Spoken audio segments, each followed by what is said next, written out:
Magandang hapon mga katropa, Doc Junior. Patuloy pa rin po tayo naghahanap ng mga lumang barya, no? Old paper bills, old foreign coins, silver coins, gold coins.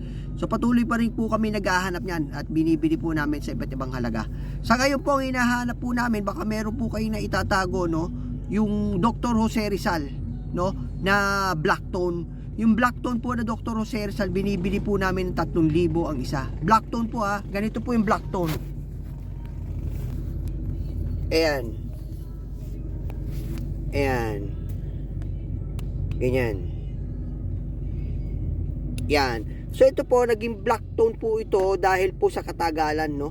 Sa katagalan ng panahon. Yan. Naluma na siya. At nagiba na ang kulay dahil po nagkakaroon ng chemical reaction, no? Yung hangin. So hangin and gas. So ganyan. Kaya nagiging black tone ng barya ang coins. So ito binibili namin ng 3,000 ang isa. 3,000. Yan. So pati ito mga coins ito, yung makikintab naman, yung maayos na coins katulad nito, yan binibili naman namin ng 2,000 ang isa. Dahil po dito sa project po namin ginagawa. Yan, yan. Yan. Nilalagyan po namin yan paikot. So 2,000 po ang isa niyan. Yung Dr. Jose Rizal na good condition. Ito pong black tone, binibili naman namin ng 3,000 po ha. Ito 2,000. Iba't ibang coins po ang binibili natin.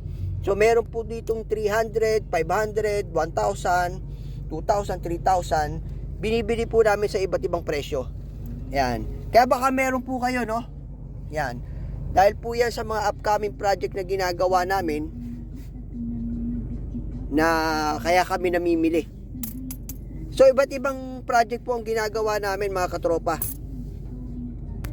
Kaya baka meron kayo mga katropa pakilapag nyo lamang po sa ating comment section.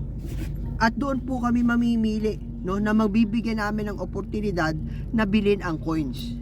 And make sure lang mga katropa na meron kayo, na kayo ay naka-follow, heart and share sa aming FB page, Reels, YouTube at TikTok. Isa yan sa mga qualifications na kailangan po namin. Opo.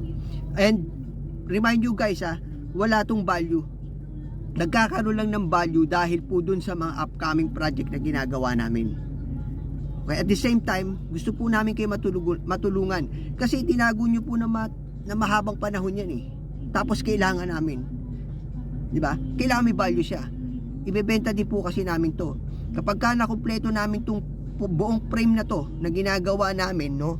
Yung mga frame na yan, ibebenta din namin. Ilalagay namin yan sa frame at ibebenta. Yung mapagbebentahan, pambibili pa rin po namin yan ng mga coins. Kaya patuloy po kami mamimili ng mga coins mga katropa. Okay? So yun, mga katropa, baka meron po kayo lapag nyo lang sa ating comment section at kami po ay mamimili. Kahit nasaan po kayo, nasa probinsya kayo, pupuntahan po namin kayo. Kami ang pupunta, bibili namin yan, mga coins yun na yan. Meron naman tayong sasakyan na magagamit. Pag tawid dagat, syempre, na yan, Papa LBC na natin yan.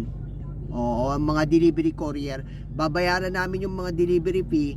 At the same time, syempre, yung coins nyo, babayaran natin. Kahit saan po kayo, tawid dagat, pwede. Basta good condition yung mga coins, babayaran po natin. Okay? So yun mga katropa, marami pong salamat at ingat po kayo palagi. Salamat po.